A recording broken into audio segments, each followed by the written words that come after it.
Imagine this. You are in a room full of individuals, all fighting for achievement. Some people play fairly, work hard, and hold loyal to their principles. Others lie, manipulate, and trample on anyone who gets in their way. Nonetheless, the ruthless are frequently the ones who reach the heights. Why? Is the world rigged in favor of the worst of us?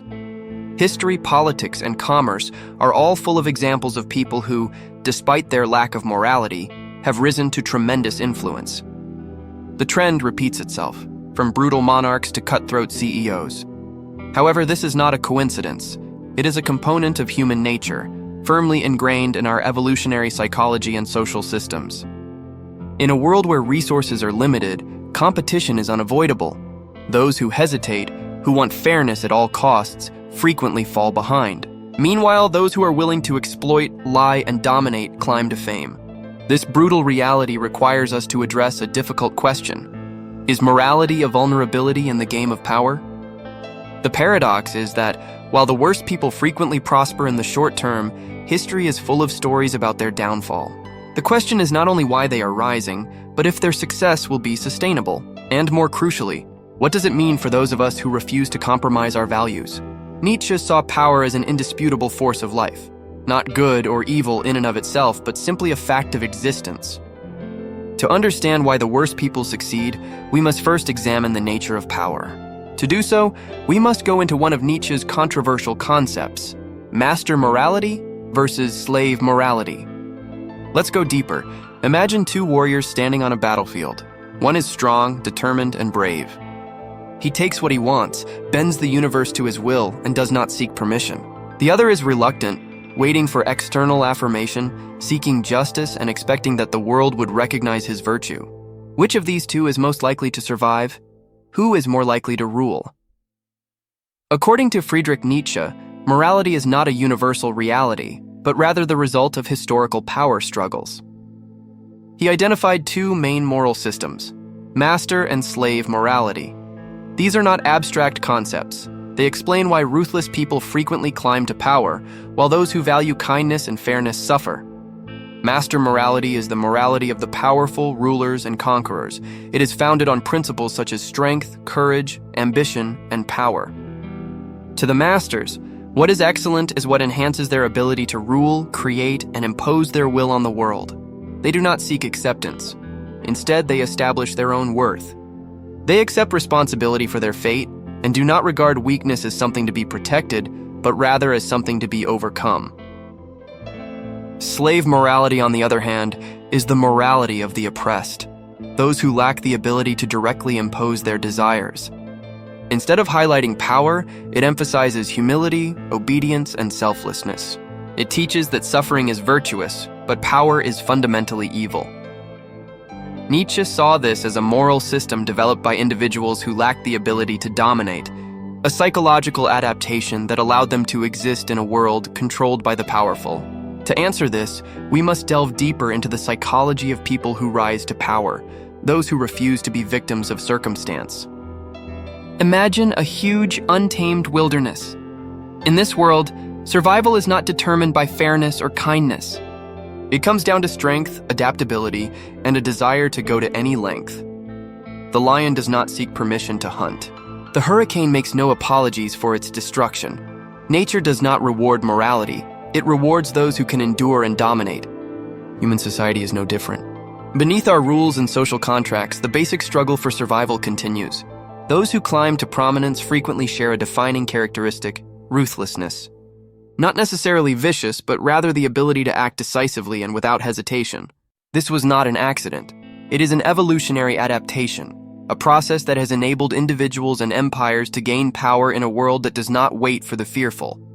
Psychologists have long investigated the characteristics that predict success in competitive contexts. We observe the same patterns over and over: high levels of ambition, low sensitivity to fear, and, perhaps most controversially, a lack of empathy for others who stand in their way. This does not imply that all powerful individuals are psychopaths. However, it does imply that many of them possess characteristics that enable them to behave without the emotional limitations that others face. Consider the leaders, entrepreneurs, and conquerors who have transformed history. From Julius Caesar to modern commercial moguls, the trend is clear: delay is a liability, and authority is taken rather than given. The strong do not seek permission to lead. They move forward, take chances, and face the consequences afterward. This is why the ruthless frequently move forward while the hesitant remain in the background. But here is the paradox. Ruthlessness is not enough. Those who wield authority without judgment frequently experience spectacular failures. The traits that enable a person to get to the top can also be their downfall. A leader who leads solely on fear will eventually be consumed by the very forces he once controlled. Tyrants throughout history felt they were invincible, until they were not. So, if power is frequently grabbed by cruel individuals, does this imply that morality and fairness are doomed to fail? Not necessarily. To understand why, we must first confront one of modern society's most profound illusions, the assumption that the world is fair. From childhood, we are fed a reassuring story. The world is fair, good people are rewarded, and justice will prevail. Fairy stories, religious teachings, and moral systems all support this concept. But once we enter reality, a harsh contradiction emerges. The hardest workers are not usually the richest. The most honest do not necessarily take the lead. The sweetest souls are frequently the most broken. This disconnect is not a system defect. Rather, it is the system itself.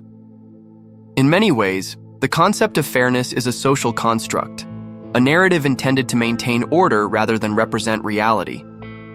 It is a cozy delusion. However, this is an illusion. Power and achievement are not granted based only on merit.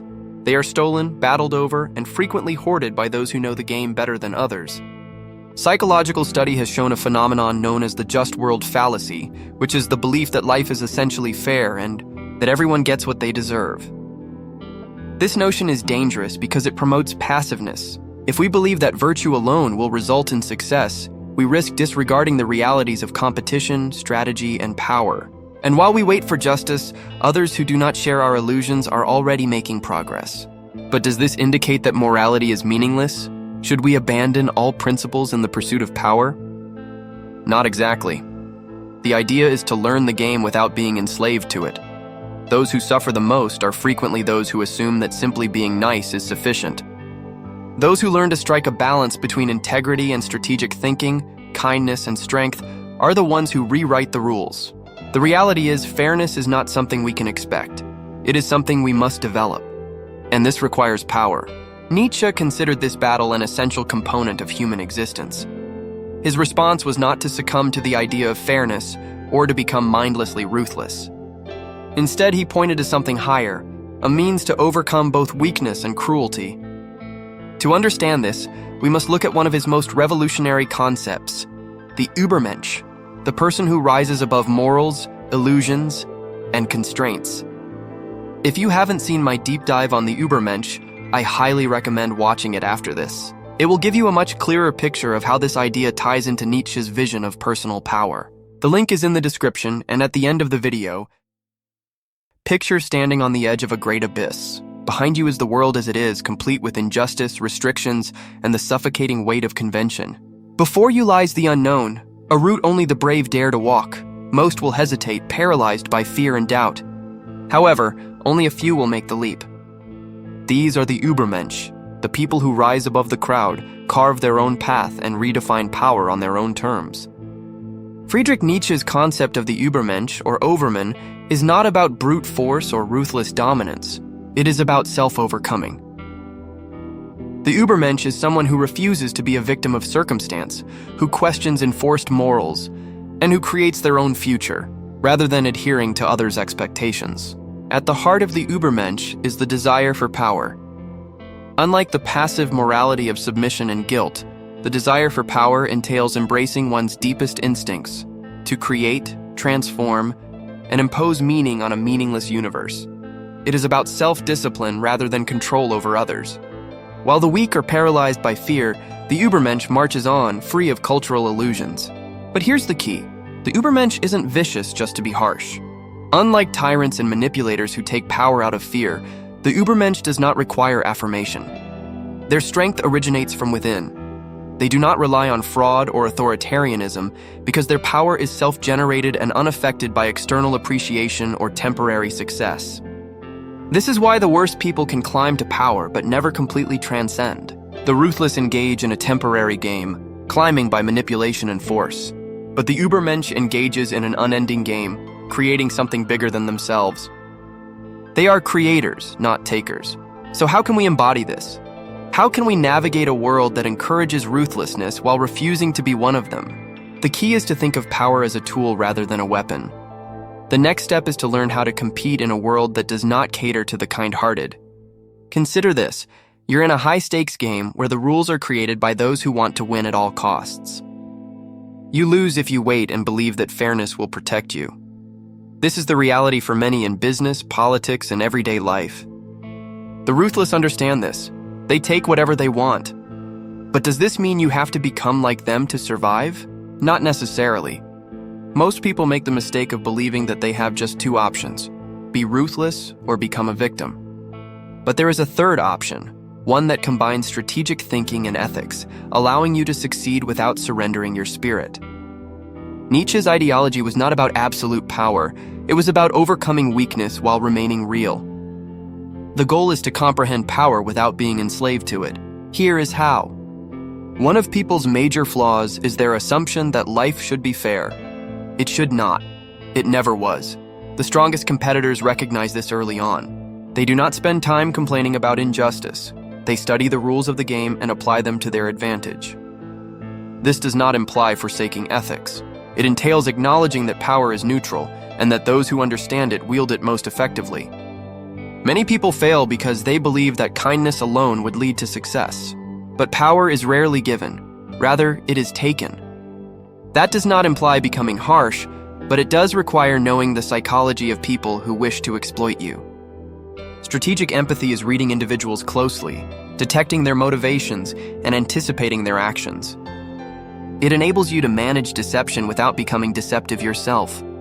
Most people are paralyzed by fear of failure, rejection, and standing alone. However, the Übermensch gains internal power.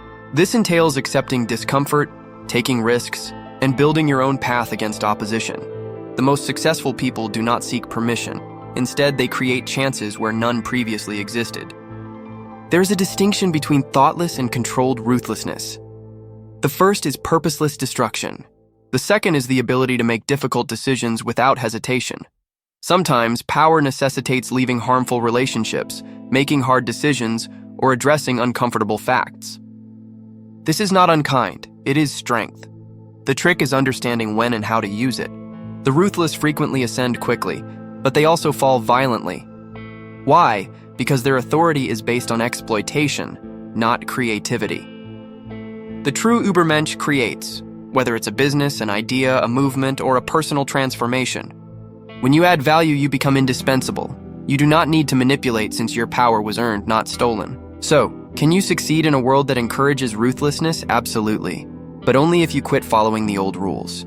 Stop expecting fairness and start utilizing power on your terms. But this leads us to the final question. Is power inherently evil, or is it just misunderstood? Nietzsche contended that power in its purest form does not involve injuring others. It is about conquering oneself, aiming for excellence, and inventing new ideals rather than conforming to societal moralities. However, society's moral compass frequently portrays authority as corrupt. In a world where virtue is valued, those who desire authority are frequently looked upon with distrust. But what if there is a misunderstanding? What if, by rejecting traditional morality and making your own standards, you are simply expressing the most authentic form of life, raw, unfiltered, and unapologetic? Nietzsche did not understand the will to power as only a desire for control over others. It was an inner force, a desire to live more fully, to push the boundaries of your potential. In this light, power becomes an ethical quest, challenging you to break free from traditional restraints and create your life on your own terms. But does this imply that everyone seeking power is virtuous? Not necessarily. The route to power can be both enlightening and destructive. The distinction is in the intent. Is the desire for power an attempt to impose your will on others? Is it a process of self-overcoming, creating a reality that aligns with your highest goals? So, is power evil? Not intrinsically, it's a tool. One that, when utilized by a person of character, may lead to unbelievable success. However, when utilized for personal gain or to oppress others, it displays the darkest side of human nature. Nietzsche's challenge to us is to reconsider power, not as something to dread, but as something to master. Through discipline, strength, and a steadfast determination to become more than we are now. If this investigation of power and success has made you think, challenged your ideas, and sparked a deeper interest in life and philosophy, be sure to subscribe to the Philosophia. Don't forget to like and share this video with those who need to hear it, and subscribe for new stuff every day. Let us continue our path toward learning, growth, and living a more powerful life.